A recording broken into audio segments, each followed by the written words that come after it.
주님의 은총과 평화가 교우 여러분들과 함께 하시기를 빕니다. 성령 강림 후 21번째 주일입니다. 그리고 오늘은 추수감사주일로 우리가 정해서 지키는 날입니다. 이제 교회력이 한 달여 남짓 한 시간이 남았습니다.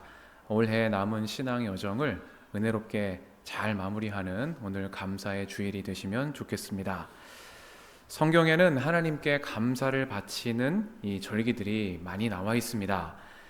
감사를 제도화한 절기들이죠. 대표적으로는 초실절, 맥추절, 초막절 등이 있습니다. 이 초실절이라는 날은 보리 추수를 시작하면서 보리의 첫 단, 첫 열매를 하나님께 봉헌하는 날입니다. 또 맥추절은 이 초실절이 끝난 다음에 7주가 지나서 보리 추수를 다 마치고 밀 추수가 끝나는 시기에 여름 밀 수확을 감사드리는 절기가 바로 맥추절입니다. 그 수확의 일부를 하나님께 바치도록 이 출애굽기를 따라서 그렇게 지키고 있는 절기가 맥추절입니다. 또 초막절은요, 이 가을 추수가 다 끝날 무렵에 이스라엘의 광야 생활을 회상하면서 초막을 짓고 7일 동안 이제 거기에 들어가서 생활하기도 하면서 이 광야 생활을 기억하고 또 하나님의 보호하심과 인도하심에 감사드리는 그런 기쁨의 잔치를 벌이는 절기들, 이 절기들이 오늘날까지도 이어지고 있는 구약의 절기들입니다. 이렇게 구약에는요, 감사가 일상이 되도록 여러 절기들을 제정해 놓았고, 또 신실한 유대인들은 이 절기들을 잘 기억하고 지키면서 하나님께 감사드리는 생활을 신성한 의무로 여기면서 살아가고 있습니다. 감사드리는 일을 하나님 백성의 자발적인 의무가 되게 만든 것이죠. 이렇게 해서 감사가 습관이 되고, 감사가 일상이 되고, 그래서 감사가 문화가 되도록 성경이 이러한 장치들을 마련하고 있는 것이다, 이렇게 볼 수가 있겠습니다. 왜 이렇게 하셨을까요? 왜 성경에 이런 절기들을 지켜라 하나님께서 그렇게 말씀하시면서 왜 감사가 일상이 되도록 하셨을까? 한번 우리가 생각해 볼 필요가 있습니다. 그것은요, 이스라엘을 종이 아닌 약속의 땅의 주인으로 살게 하셨다라는 사실을 그들이 잊지 않고 기억하도록 하시기 위함입니다.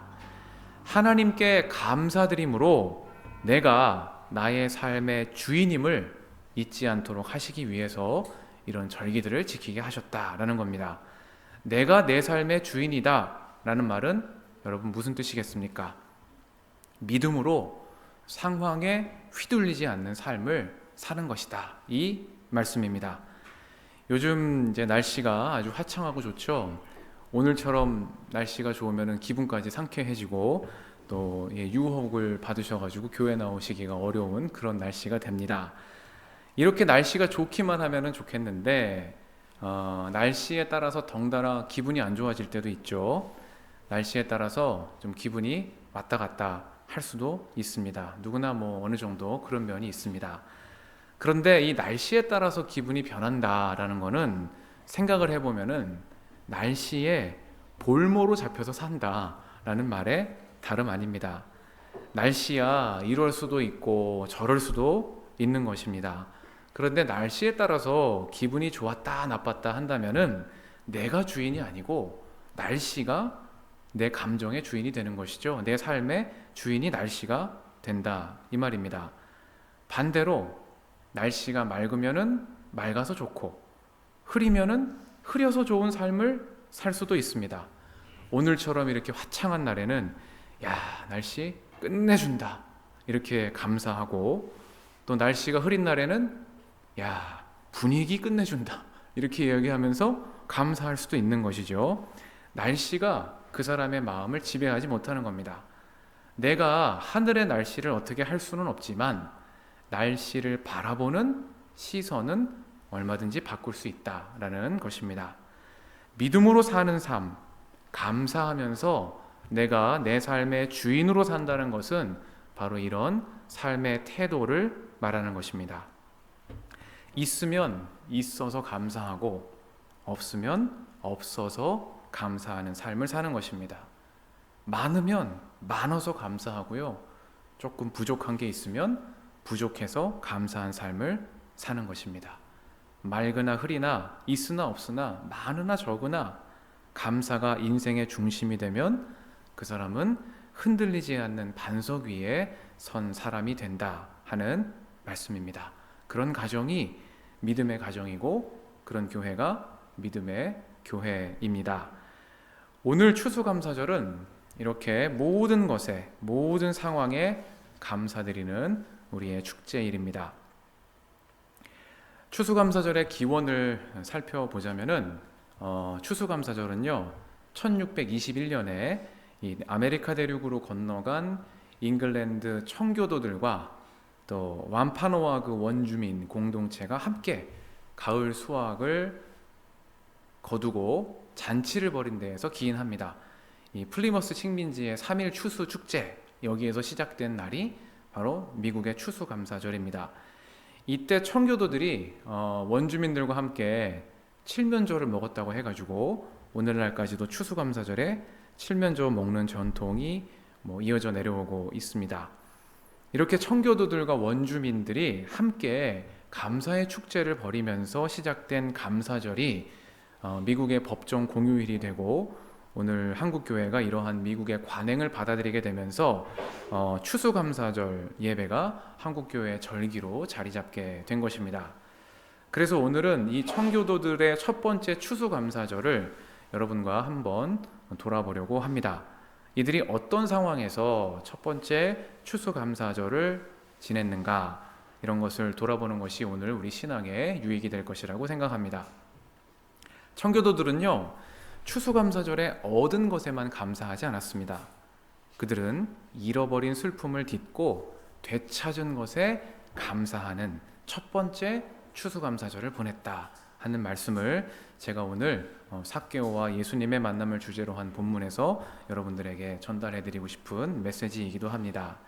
이 청교도들이 어떤 사람이냐 생각해 보면은 이 사람들은요 영국 국교회의 분리주의자들이었습니다.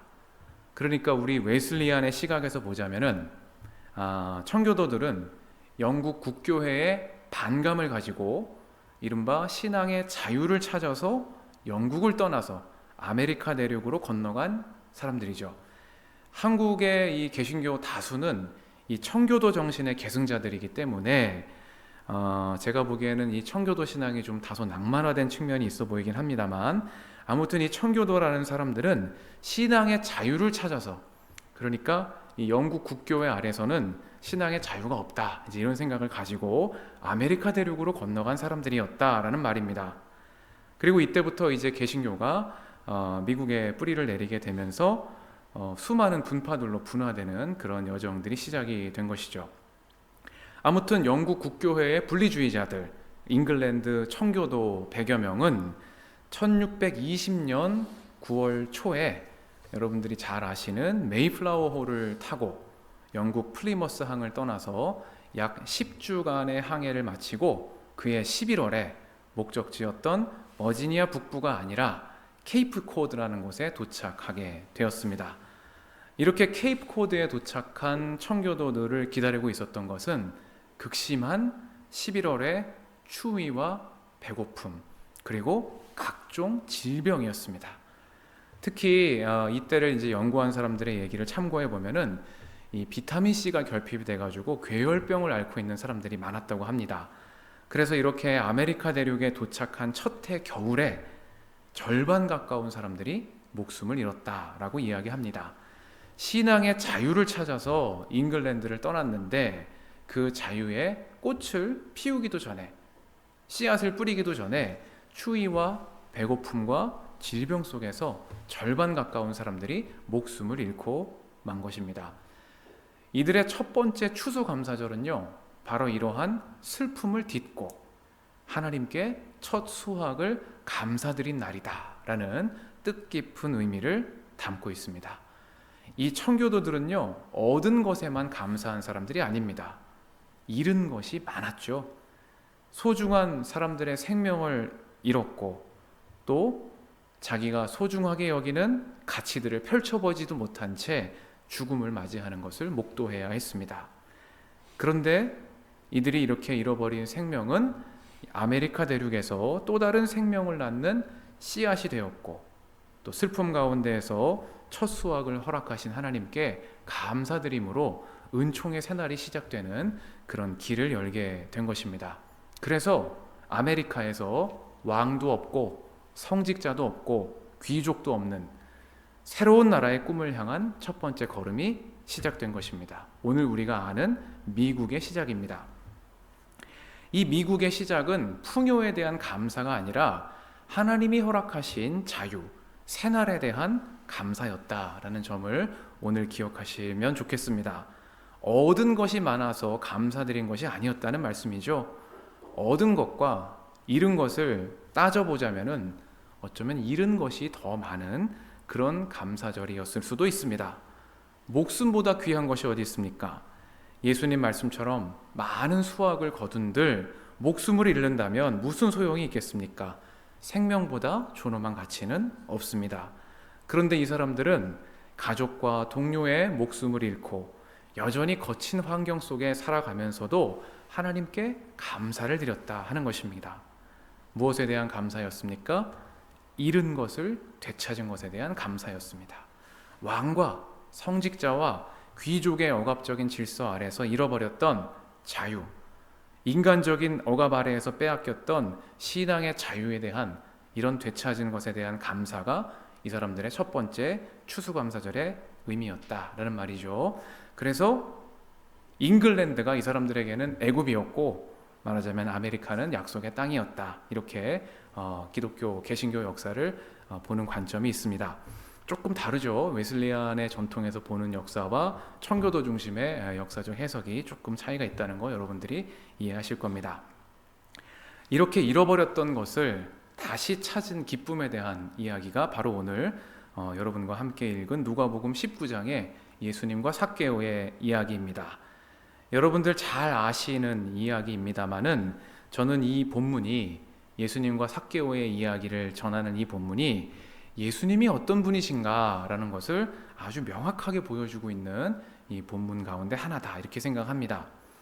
삭개오라는 사람은요, 사람들이 다 손가락질하는 세관장이었고 부자였던 사람이었습니다. 누군가는 해야 할 일을 맡아서 하는 사람이었지만 사람들은 그 사람을 미워했고 부자였기 때문에 더 미워했습니다. 요즘도 이제 그런 경향이 좀 있는 것 같아요. 누가 부자라고 하면은 사람들이 겉으로는 이제 욕을 하지 않지만 속으로는 돈만 밝히는 사람이다, 뭐 불의한 방법으로 재물을 모으지 않았을까 등등의 이런 부정적인 생각을 하는 경우들을 종종 접하게 됩니다. 한마디로 곱지 않은 시선으로 그 사람을 바라보는 것이죠. 삭개오는요, 누구나 다 아는 세관장이었고 사람들이 싫어하는 일을 도맡아 해서 부자가 된 사람이었습니다. 그런데 그런 삭개오가 예수님이 오신다는 소식을 듣고 예수님이 누구신지 보려고 뽕나무에 올라가서 예수님을 이렇게 보고 있었습니다. 그러자 예수님이 그를 보시고 내려와라, 그렇게 이야기를 하시고 뭐라고 하셨습니까? 오늘은 내가 네 집에서 묵어야 하겠다, 그렇게 말씀하셨습니다. 여러분, 이 장면을 한번 가만히 머릿속에 그려보세요. 삭개오랑 지금 같이 있으면 어떻게 됩니까? 같이 욕을 먹습니다. 우리로 말하면은 비유가 어떨지 모르겠습니다만은 일제강점기에 친일 반민족 행위자로 낙인 찍힌 어떤 사람이 있었다. 사람들이 그 사람한테 대놓고 말은 못하지만 다 그 사람을 욕하고 싫어하는 그런 부자가 있었다. 여러분 한번 생각을 해보십시오. 그런데 예수님이 그 사람 곁을 지나가시다가 내가 오늘 너희 집에서 묵어야 하겠다, 이렇게 말씀을 하신다는 겁니다. 예수님을 존경하고 예수님을 따르는 사람들이 주변에 다 둘러싸고 있는데 예수님이 사람들의 미움을 사는 삭개오에게 이렇게 얘기를 하셨다는 거죠. 여러분 같으면 어떻게 하시겠습니까? 그 집에 들어가시겠습니까? 저 같으면은 슬쩍 피해가지고 갔을 것 같아요. 왜냐하면은 불필요한 오해를 사고 싶지 않기 때문입니다. 예수님이 그런 사람이었어? 가난한 자, 약자의 친구라고 하더니만 삭개오 집에 들어가서 묵으신다고? 역시 사람 속은 모르는 거야. 예수님도 어쩔 수 없구만. 돈 앞에 장사가 없네. 이런 말들 사람들이 분명히 했을 겁니다. 복음서 보면 사람들의 그런 반응들이 담겨있는 모습을 여러분이 포착하실 수 있어요. 삭개오 집에 들어간 예수님을 두고 그 예수님을 존경하던 사람들은 다 돌아서서 어떻게 예수님이 저럴 수가 있나, 다 욕을 하고 뒤에서 흉을 봤을 것이다. 그렇게 제가 생각을 해봅니다. 근데 예수님은요, 이런 사람들의 말에 휘둘리지 않으시고 당신의 일을 하셨다라는 거예요. 날씨에 휘둘리지 않고 날씨를 나에게 맞춘 삶을 살아가는 것처럼 예수님은 사람들이 이렇다 저렇다 뒤에서 궁시렁궁시렁 하는 말들에 마음을 두지 않으시고 삭개오라는 이 사람을 다시 찾아서 하나님 보시기에 옳고 바른 삶을 살아가도록 이끄시는 일만을 관심을 두시고 그 일을 행하셨다라는 겁니다. 이렇게 예수님이 삭개오의 집에 들어가셔서 무슨 말씀을 나누셨는지는 이 누가가 전하고 있지 않아서 우리가 알 수 없습니다만은 삭개오에게 변화가 있었다는 것을 우리가 보게 됩니다. 내 소유의 절반을 가난한 사람에게 주겠습니다. 그는 그렇게 결단했습니다. 또 강제로 뺏은 것이 있다면 4배로 갚아주겠습니다. 라는 결단도 했습니다. 예수님을 만나서 삭개오가 변화된 것입니다. 예수님이 내놔라 그러지 않으셨습니다. 예수님은 삭개오의 마음을 보셨고 삭개오를 아브라함의 자손으로 대하셨습니다. 그러자 삭개오에게 변화가 일어났고 그가 회개하는 그런 일이 일어난 겁니다. 그리고 예수님이 삭개오에게 말씀하십니다. 오늘 구원이 이 집에 이르렀다. 이 사람도 아브라함의 자손이다.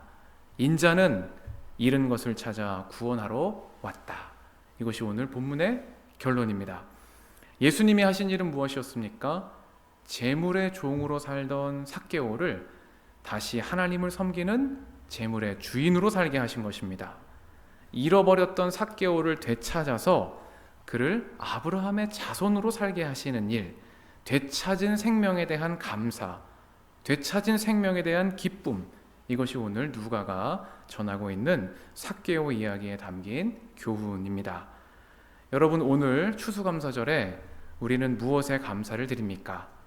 하나님이 허락하신 은혜에 감사드리고 우리에게 베푸신 은혜, 얻은 것에 감사를 드립니다. 그런데 올해는 특별히 잃어버렸던 것을 되찾게 하신 은혜에 감사드리는 추수감사절이 되시면 좋겠습니다. 잃어버렸던 관계를 회복시켜 주시고, 잃었던 건강을 되찾게 하시고, 잃었던 믿음을 되찾게 하시고, 잃었던 용기와 신앙을 되찾게 하신 은혜에 감사드리면서 더 큰 감사로 하나님께 영광 돌리는 오늘 추수감사절이 되시면 좋겠습니다. 미국으로 건너간 청교도들의 첫 번째 감사는 얻은 것에 대한 감사만이 아니었습니다.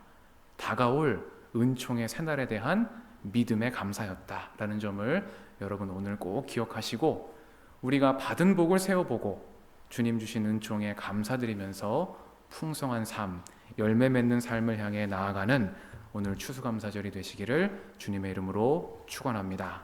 아멘.